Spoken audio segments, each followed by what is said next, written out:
नमस्कार सैनिकों, मैं हूं आपके साथ आपकी पत्रकार नैना शर्मा। उम्मीद करती हूं आप सब स्वस्थ होंगे, आप सब अच्छे होंगे। आज मैं आप सबसे बात करने वाली हूं मेजर जनरल सतबीर सिंह के बारे में। इनके नाम से आपको पता चल गया होगा कि ये एक ऑफिसर है। सतबीर साहब के बारे में मैं आज बात करूंगी। अभी करंट सिनेरियो से पहले मैं आपको थोड़ा सा पीछे लेके जाऊंगी 2014-15 में, जब जंतर मंतर पर प्रोटेस्ट हो रहा था। वहां पर भी ये हमारे जवान जेसीओस के साथ थे, इनका ऐसा कहना था। वहां पर भी ये इनके हक में थे और इन्होंने जेसीओस और जवान की तरफ से एक लेटर पूरा लिख के भेजा था गवर्नमेंट को कि गवर्नमेंट को इनकी बात माननी चाहिए, इनको इनका हक मिलना चाहिए। तो वहां उस समय पे हमारे जवान जेसीओ, जो आपको पता है देश की रक्षा करने के लिए आते हैं, देश के लिए समर्पण होते हैं, तो वो बहुत भोले होते हैं। उनको लगता है कि जो लोग उनके साथ दे रहे हैं, उनके लिए काम कर रहे हैं, वो अच्छे ही होंगे, ऐसा वो समझ लेते हैं क्योंकि वो खुद अच्छे होते हैं। इसलिए उन्हें लगता है कि वो सब जो उनके आसपास है, जो उनकी मदद करना चाह रहे हैं, वो अच्छे ही होंगे, बल्कि ये जरूरी बिल्कुल भी नहीं है। ऐसा ही हुआ था इस मामले में भी, क्योंकि यहाँ पर जो हमारे मेजर जनरल सतबीर सिंह है, यानी कि जो सतबीर साहब है, वो उन्होंने क्या किया, इनका एक लेटर पूरा तैयार किया और वो गवर्नमेंट के पास भेज दिया।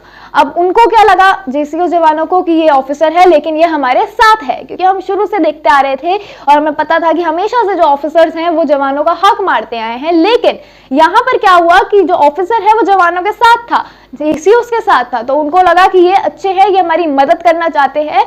उस समय फिर क्या हुआ, जो हमारे सैनिक होते हैं, जेसीओ जवान होते हैं, इनकी संख्या आप लगा लीजिए 97% परसेंटेज में बताऊं तो 97% इनको मिलना चाहिए ओआरओपी का जो बेनिफिट है, और 3% मिलना चाहिए ऑफिसर्स को।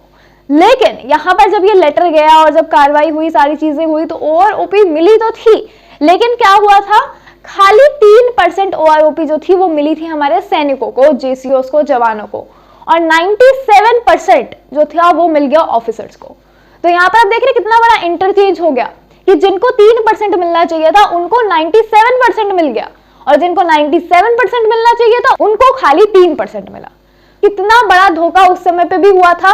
और अब का सिनेरियो बता दूं तो अब यहाँ पर आपको पता है कि पंजाब में रेल रोको आंदोलन चल रहा है। कल सतबीर साहब ने उस पे भी एक ट्वीट किया है, वहां के लोगों के लिए भी सिंपैथी जताई है।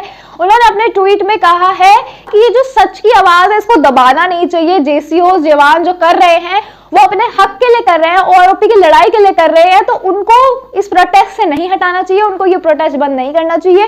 गवर्नमेंट ने उस समय 5-5:30 बजे के करीब जो था वो प्रोटेस्ट को बंद करवा दिया था शाम में, लेकिन उनके ट्वीट में उन्होंने यही कहा, सतबीर सिंह जी ने, कि इसको बंद नहीं कराना चाहिए था क्योंकि ये जवानों का हक है अपने हक के लिए प्रोटेस्ट करना। उन्होंने कहा ये हमारा डेमोक्रेटिक राइट है, क्योंकि जो हमारे जवान जेसीओ है वो पीसफुली गैदर हुए, वहां पर कोई लड़ाई झगड़ा वायलेंस नहीं है, शांति से वहां पर अपनी मांगों के लिए बैठे हैं, पीसफुल प्रोटेस्ट है। तो वो कहते हैं कि ये हमारे कॉन्स्टिट्यूशन में भी हमारा डेमोक्रेटिक राइट है कि अगर हम कहीं पर भी पीसफुली गैदर हो रहे हैं, असेंबल हो रहे हैं, तो वो गलत नहीं है। तो इसलिए वो कह रहे हैं कि उनको उनका हक मिलना चाहिए और उनको यहाँ पर रेल रोको आंदोलन करने से मना नहीं करना चाहिए, उनको यहाँ से नहीं उठाना चाहिए। और इसी के साथ उन्होंने आखिर में ये भी कहा कि जेसीओ, जवान और ओआर और ऑफिसर्स हम सब एक हैं। बहुत बड़ी स्टेटमेंट इन्होंने यहाँ पर ये दे दी कि जवान, जेसीओ, ओआर, ये सब और ऑफिसर्स, ये जो दो अलग अलग पहलू हैं, वो कह रहे हैं वो एक ही है अब।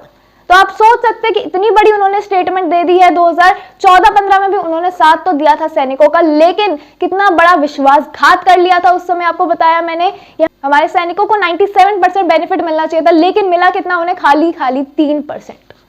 और जहां पर ऑफिसर्स को 3% बेनिफिट मिलना चाहिए था, उनको मिला 97% बेनिफिट। तो आप देख सकते हैं कि कितना बड़ा वहां पर विश्वासघात किया गया था, धोखाधड़ी किया गया था, क्योंकि हमारे जवान जैसे उसको तो यही लग रहा था कि वो जो है कि जो सतबीर सिंह है वो उनके साथ है, चाहे ऑफिसर है, लेकिन वो उनकी मदद कर रहे हैं, गवर्नमेंट तक उनकी बात पहुंचा रहे हैं। लेकिन उन्हें क्या पता था कि उनके साथ इतना बड़ा विश्वासघात हो जाएगा। और फिर सतबीर साहब अब उठ के आए दोबारा से, उन्होंने ये ट्वीट किया, मैंने आपको पूरा बताया, और अब वो फिर से जवान और जेसीओ के साथ है। वो यही दिखा रहे हैं कि वो जवान और जेसीओ के साथ है। आप कमेंट में ये बताइएगा कि आपको क्या लगता है, क्या सच में जनरल सतबीर सिंह जो है वो हमारे जवान जेसीओ के साथ है, या फिर ये कोई एक नया नाटक है? क्योंकि अब 2024 के इलेक्शन आने वाले हैं, तो क्या ये उसकी वजह से किया जा रहा है? क्या ये समर्थन उसकी वजह से दिखाया जा रहा है, या फिर ये हमारे ऑफिसर्स की कोई एक नई चाल तो नहीं है, कोई एक नई साजिश तो नहीं चल रही है जेसीओ जवानों के खिलाफ? क्योंकि आपको फिर बता दो कि जेसीओ जवान जो होते हैं वो देश की रक्षा करने के लिए आते हैं, खुद को पूरा देश के लिए समर्पण कर देते हैं, जीते हैं, देश के लिए शहीद हो जाते हैं, लेकिन उनके अंदर एक भोलापन भी होता है और जो ऑफिसर्स होते हैं, बाकी लोग होते हैं, वो उनका फायदा उठा लेते हैं। लेकिन अब हमारे सैनिकों ने ये तय कर लिया है कि वो अपना हक लेके रहेंगे। हमारा चैनल आप सैनिकों को यही कहना चाहता है कि आप अलर्ट रहें, आप सतर्क रहें। क्यों? आप किसी पे आप भरोसा नहीं कर सकते हैं, क्योंकि आपने पहले कई सालों में भरोसा किया है लोगों पे और लोग विश्वासघात करते आए हैं। तो ये आपके ऊपर ये पूरा कि आप किस पे भरोसा करना चाहते हैं, किस पे नहीं करना चाहते। लेकिन इस बार अपनी मांगों को जरूर पाइएगा, हम सब आपके साथ है कि आपकी मांगे पूरी हो, आपको आपका हक मिले। लेकिन थोड़ी सतर्कता आपको बरतनी पड़ेगी, आपको सतर्क रहना पड़ेगा। तो आप भी डटे रहिए, हम भी आपके साथ डटे रहेंगे और किसी पे भी इतनी आसानी से भरोसा ना करें। आप सब बहुत समझदार हैं, इतने सालों का एक्सपीरियंस है आपके पास, आप सबको पता है कि किस पे भरोसा करना चाहिए और किस पे भरोसा नहीं करना चाहिए। विश्वासघात हो चुके हैं आपके साथ, इतनी बार सरकार ने कहा आपको चीजें मिलेंगी, आपको नहीं मिलती हैं। तो आप लोगों को पता है कि अब आपको क्या करना है। आप सब सतर्क रहें। और बड़ा सवाल यहाँ पर फिर से यही है, क्या ये जो प्रोटेस्ट जेसीओ जवान, ओआर और ऑफिसर्स एक साथ हैं, एक हैं? तो ये स्टेटमेंट के पीछे काफी सारे जो है प्रश्न उठ रहे हैं कि ये इलेक्शन की वजह से तो नहीं है, या फिर ये कोई नई चाल तो नहीं है ऑफिसर्स की, या फिर ये गवर्नमेंट और ऑफिसर मिलके जो कोई षड्यंत्र तो नहीं बना रहे हैं हमारे जेसीओ जवानों के खिलाफ। बहुत सारे सवाल यहाँ उठ के आ रहे हैं, तो हमें कमेंट सेक्शन में जरूर बताइएगा कि आप क्या सोचते हैं। आपको भी पता है कि किसानों का भी आंदोलन चल रहा था, उनका भी हक मारा जाता है, और इतने समय से हमारे जो एक्स सर्विसमैन हैं, सोल्जर्स हैं, जवान हैं, उनका भी हक मारा जा रहा है। तो अब ये हम सब इकट्ठे आए हैं, ये रेल रोको आंदोलन हो रहा है ताकि उनको उनका हक मिले। इस समय सतर्क रहना भी बहुत ज्यादा जरूरी है। सेक्शन में अपनी राय के साथ जय जवान जय किसान कमेंट जरूर कर दीजिएगा। मैं हूं आपके साथ आपकी पत्रकार नैना शर्मा, फिर से मिलूंगी एक नई वीडियो के साथ। तब तक के लिए जय हिंद, जय भारत।